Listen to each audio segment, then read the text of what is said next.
What a game.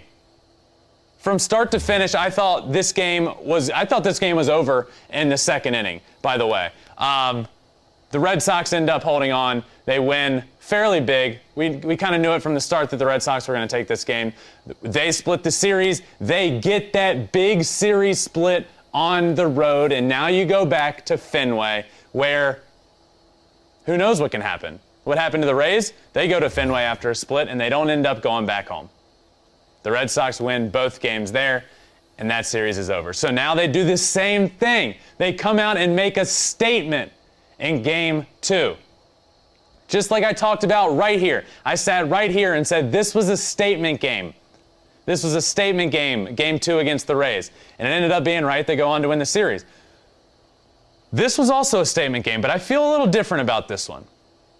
I really do. I think, so you have JD Martinez comes out in the very first inning. For the second straight game, the Red Sox get the bases loaded in the first inning. In the first game, they couldn't come through. In the second game, JD Martinez does, best case scenario, grand slam, 1-0 count with 2 outs, grand slam to right field, immediately, boom, 4-0 ball game.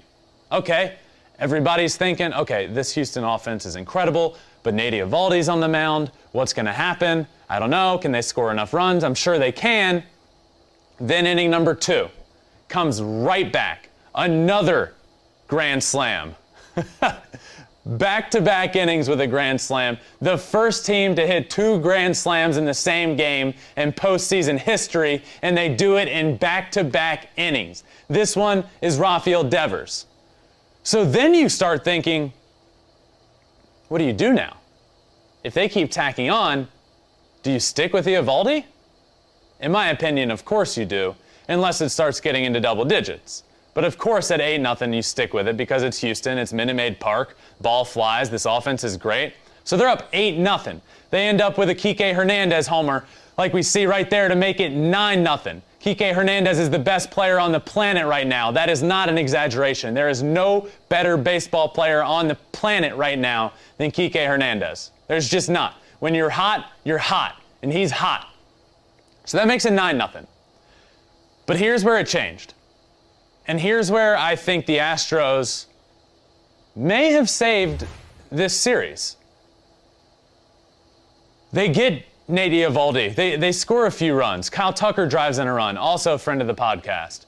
They start scoring runs. They put up 3. Then right there, you have a 9-3 ball game. Next thing you know, you're saying, okay, hold up. We have a game. What that forces Alex Cora to do is manage this game. Instead of just throwing out anybody, he has to manage. And manage he can, man. Alex Cora is incredible at managing. And that's what the Astros force him to do. But Alex Cora, what he has done with this bullpen is incredible. And what he continues to do in the playoffs is incredible. Listen to this. The Red Sox average 6.1 runs per game in the postseason under Alex Cora. That is the highest team average for any manager in MLB history. In MLB history. That's incredible in itself. So you might be saying, okay, well, yeah, the offense scores a lot of runs under him. He's not, that's not directly his thing. Look, the manager has a lot more say in this game than you think. A manager has a big say in getting their team ready, getting their lineup ready. But what Alex Cora does on the other side, on the pitching side of things, is even more remarkable to me. This bullpen is not their strong suit, and he continues to do an incredible job with it. The Red Sox are 16-5 in the postseason under Alex Cora. The only other manager to begin a career 16-5 or better through their first 21 postseason games is Hall of Famer Earl Weaver with the 1969 through 1971 Orioles. And they were also 16-5. Look, Alex Cora is playing a huge part in this series and continues to. And don't you for 1 second think that he doesn't know this Houston Astros team inside and out. Alex Cora knows this Astros team better than anybody. He knows this team better than Dusty Baker knows this team. He was in that clubhouse. He was in the batting cages with the guys every day for years. And we see it whenever he manages against the old team. Whenever he manages against them, he just knows the buttons to push at the right time. But what he had to do today was he had to push those buttons. The Astros forced him into bringing out his relievers, his studs. They forced them into bringing out guys like Whitlock, guys that you need to win games if you're the Astros. So I know they end up losing this game. I know they go down 1-1, or even up the series 1-1 as they go to Fenway. But now they're seeing their guys out of the bullpen. This game for me was huge for the Astros. This could have been a blowout, and Alex Cora could have gone to his worst pitcher in the pen, which is probably Sawamura again at this point. What a blow up in game one, which we'll get to in a second. But the Astros offense got them back in this, and getting to that bullpen could pay big dividends down the stretch. But look, when I said a minute ago that Kiké Hernandez is the best player on the planet right now, I mean that.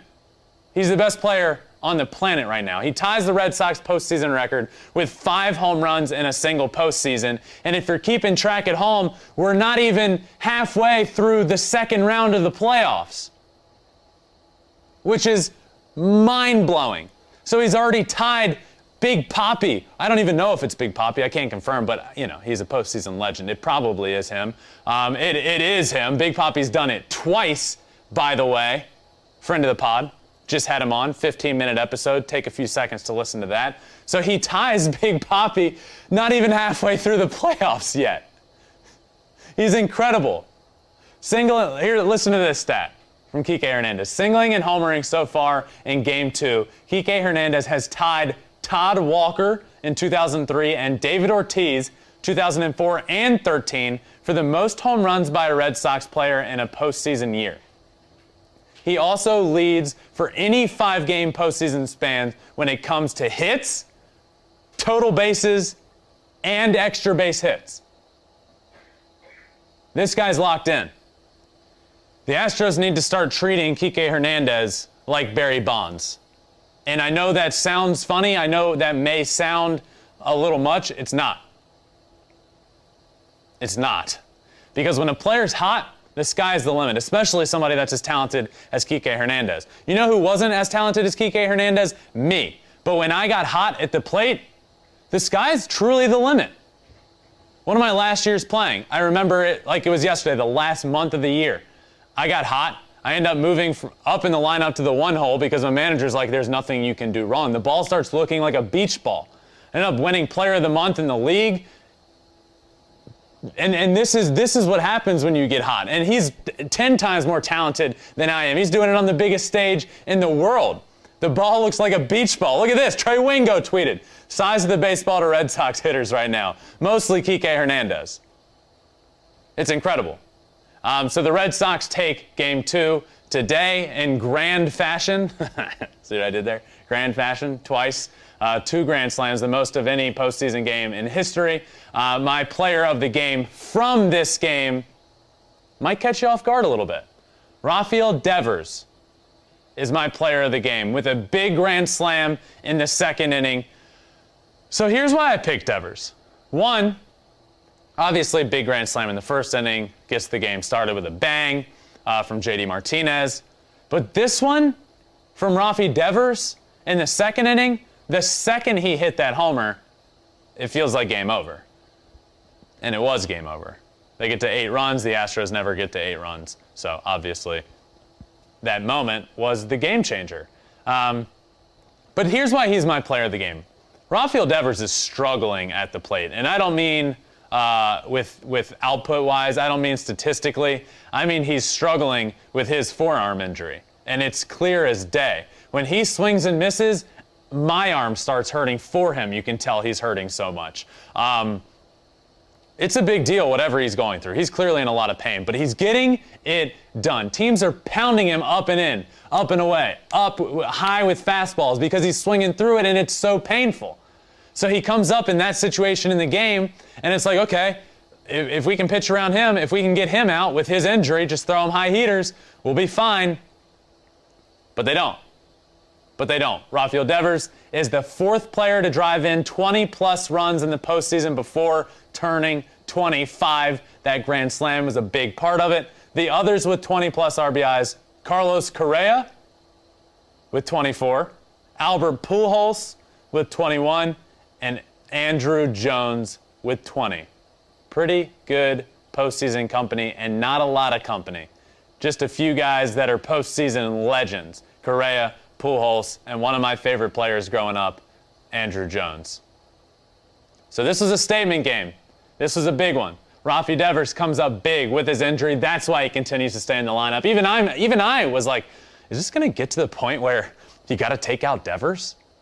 He doesn't look good. He's swinging through balls. And then next thing you know, he's hitting grand slams and ending the ball game. He ends up walking later in the game. He scores again. So 2 runs, a grand slam, 4 RBIs. A great day at the plate for a Rafael Devers that looks like he's about 50%.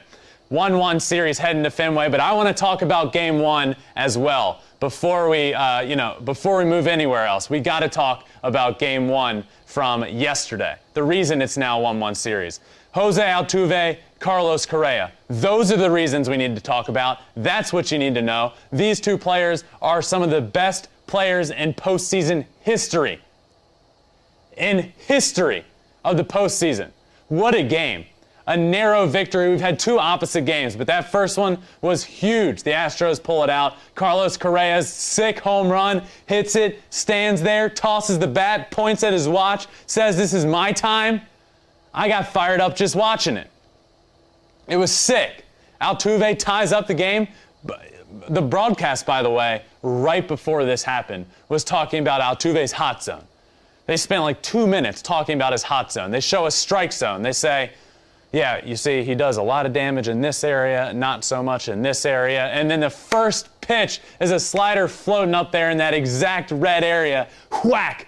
Tie ball game when it looked like the Red Sox could win that game. Ties it up. Correa with the monster sick home run later to take the lead. Astros end up winning that game. Kiké hit another homer in that game, by the way. Seriously, the second you start thinking about it, it's incredible. He hits another homer in that game. But it's not enough. Astros win Game 1. And then Game 2, which we just talked about. Absolutely incredible game. 1-1 series heading to Fenway. So let's answer some fan questions that we got leading into this show. This first one comes from Steph at Ben Verlander. Will Kiké continue his hot bat throughout the series? Thank you for the question, Steph. Short answer, yes. As long as the Astros continue to pitch to him. The worst thing that could happen to Kiké Hernandez right now is a rainout. Time off. This guy doesn't want a day off. This guy doesn't want tomorrow's day off. He wants to get back at the plate. When you're hot, you just want to keep going. There's nothing that can stop you. And there is nothing that can stop Kiké Hernandez at the plate right now besides the Astros going, Fort, put him on base. Besides the Astros intentionally walking him. There's nothing that can stop this guy. You can't pitch to him. So I do not think he slows down. I think his hot bat continues through this series as long as the Houston Astros allow it to. So thank you for the question. Let's see what we got next. This one comes from Rec. Sure, but can the Red Sox score without a homer? They seem vulnerable here. I disagree. I disagree with that. I don't think... Look, Fenway or Houston is a small stadium. If you get a ball at all to left, it's going to go out. I think this offense is just showing that, hey, everybody wants to talk about this Houston Astros offense. Talk about us. Talk about how good our team is. I think that's what they're showing to me. This Astros offense is incredible, the best in baseball all year. But this Red Sox offense is why they're here. I don't think they rely on the long ball. I think they're hitting a lot of long balls. Absolutely they are. And it turns out in this series so far, most of their runs have come via the long ball. But you look at the series they just played against the Rays. That wasn't the case. It might have actually been the case if the Green Monster wasn't so tall. Because a lot of those balls ended up getting banged off the side of the wall. I think there's a few holes in the wall. So a lot of those would have been home runs elsewhere. So look, can they be okay? Do they rely on the long ball? Who cares if they keep hitting them? That's my thing here.